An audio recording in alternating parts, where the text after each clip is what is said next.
2026 नए वर्ष पर मैं अपने पार्टी के सभी कार्यकर्ता नेताओं को बहुत बहुत बधाई और शुभकामनाएं देना चाहता हूं। मैं आप लोगों के माध्यम से पूरे प्रदेशवासी देशवासियों को बहुत बहुत बधाई नव वर्ष पर। ये नया वर्ष खुशियां लेकर के आया है। नया वर्ष हमें मौका देता है नया संकल्प लेने का।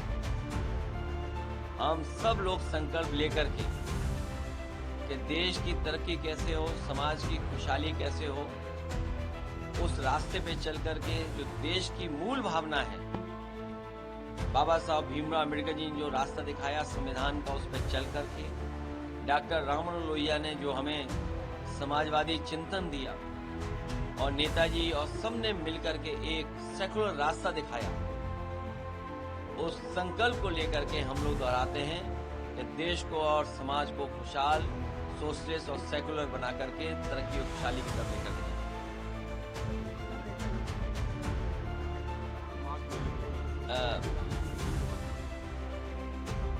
अब कई अधिकारी चापलूसी रोटी बना रहे थे, वो किस नियम में था? जो चापलूसी रोटी बन रही थी वो किस नियम में था? अगर अधिकारी ये नियम बदल रहे हैं तो हम लोग सभी भगवानों को वहां के लगाएंगे और भगवानों के साथ साथ जो आयोजक हैं, जो आयोजन कर रहे हैं, मैं उनसे कहूंगा कि हमारे केदारेश्वर मंदिर के भी वहां पर कुछ स्थापना करें।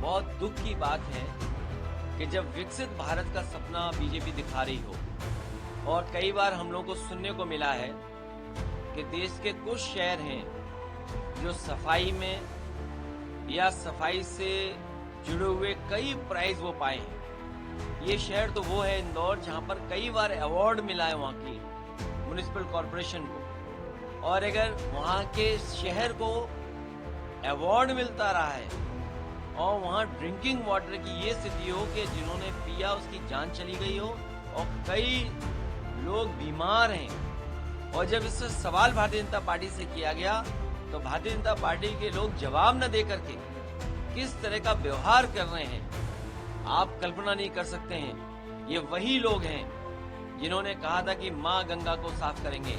आज अगर मां गंगा का पानी पी लें आप तो आप खुद बीमार हो जाएंगे। यमुना में अगर नहा लें आप दिल्ली में तो आपको खुजली हो जाएगी शरीर पर, बीमार हो जाएंगे।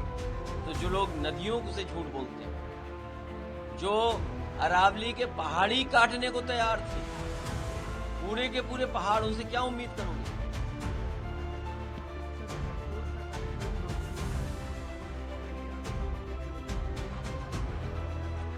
हमारा ये बाटी चोखा का जो कार्यक्रम है, मैं उन कार्यकर्ताओं को धन्यवाद और बधाई देना चाहता हूँ। हम सब लोग मिलकर के खाते पीते हैं। अभी तो वो विधायक बैठे बैठे खा रहे थे, अगर वो कहीं सरकार के खिलाफ खड़े हो गए तो क्या होगा? सरकार के खिलाफ वो खड़े हो गए तो सरकार का क्या होगा? इसीलिए तो मैं कह रहा हूँ कि वो विधायक अभी तो बाटी चोखा खा रहे थे बैठे बैठे, अगर वही विधायक खड़े हो गए सरकार के खिलाफ तो सरकार का क्या होगा? और इसलिए हम कार्यकर्ताओं को बधाई देंगे कि कार्यकर्ताओं ने बाटी चोखा का जो अच्छा कार्यक्रम किया, हम सब मिलकर के एक दूसरे के प्रति बहुत अच्छा व्यवहार है हमारा, हमारे मिलजुल करके खाने का जो हमारा एक संस्कृति रही है, इसी तरह हम लोग एक दूसरे का सम्मान करते हैं।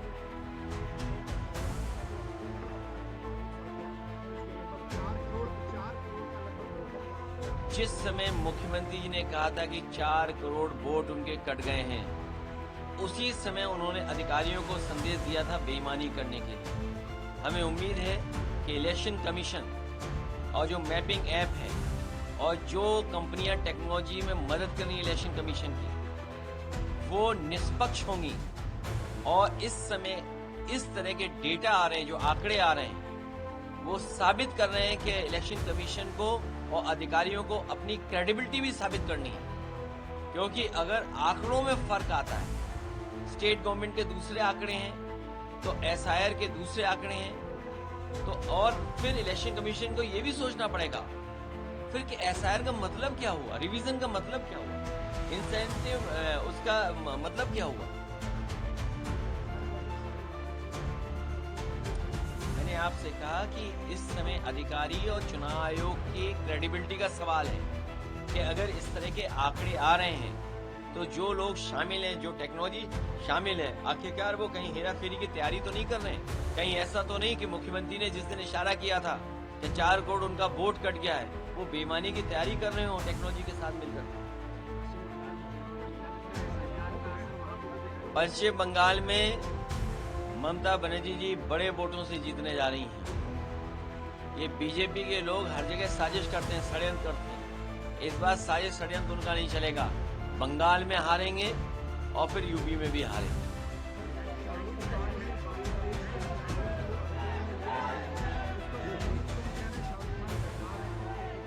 क्योंकि हमारे ये जो जिंदाबाद नारे लग रहे हैं, हमारे कार्यकर्ताओं को रास्ता साफ दिखाई दे रहा है, मंजिल दूर दिखाई दे रही है 27 की। और यही कार्यकर्ता जानते हैं 26 ही हमारे 27 लाएगा। जितनी 26 में हम लोग मेहनत करेंगे और 27 में हमारी सरकार समाजवादियों की कार्यकर्ता बनाने जा रहे हैं और पीडीए की ताकत और मजबूत करने जा रहे हैं। छोड़ो इन बातों को, क्या रखा है। आप लोगों से भी निमंत्रण है कि बाटी चोखा खा के जाइए, कोई नहीं धमकाएगा आपको, आपके खिलाफ कोई कार्रवाई नहीं होगी। आप भी बाटी चोखा खा के जाइए। मैं एक बार फिर कार्यकर्ताओं को बधाई और धन्यवाद देते हैं। बहुत बहुत धन्यवाद, बहुत धन्यवाद। ये दे दीजिएगा। आपका जन्मदिन है, कल जन्मदिन है।